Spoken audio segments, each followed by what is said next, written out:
ঘটনা পুরসভার যে মাসিক অধিবেশন কক্ষ সেই ঘরে তালা লাগানো আছে, তাই যেখানে অধিবেশন হচ্ছে কাউন্সিলর্স ক্লাব রুমে, এখানে অধিবেশন শুরু হচ্ছে। দেখতে পাচ্ছেন সেই ছবি, তৃণমূলের কাউন্সিলররা সেখানে উপস্থিত রয়েছেন, চেয়ারপারসন মালা রায় সেখানে উপস্থিত রয়েছেন, মেয়র ফিরহাদ হাকিমও রয়েছেন।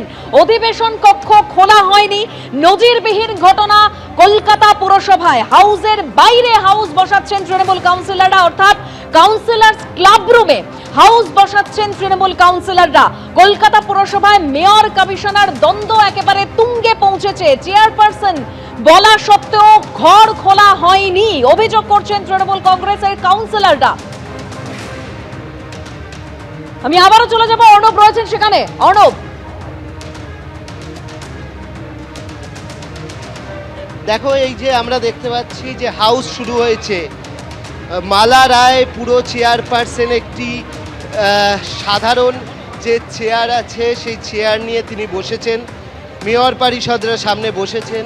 তুমি দেখতে পাচ্ছ যে সবাই বসে গেছেন এই মুহূর্তে কাউন্সিলর্স ক্লাব রুমে, এবং সেই কাউন্সিলর্স ক্লাব রুমে বসার পরে পুরসভার যে অধিবেশন সেই অধিবেশন কিন্তু শুরু হচ্ছে। এই মুহূর্তে আমরা দেখতে পাচ্ছি পুরসভার অধিবেশন মাইক্রোফোন ছাড়া একটা অদ্ভুতভাবে যে সাংবিধানিক সংকট তৈরি হয়েছে সেই সাংবিধানিক সংকট বাঁচানোর জন্য এই কাজ কিন্তু হচ্ছে, আমরা এমনটাই জানতে পারছি।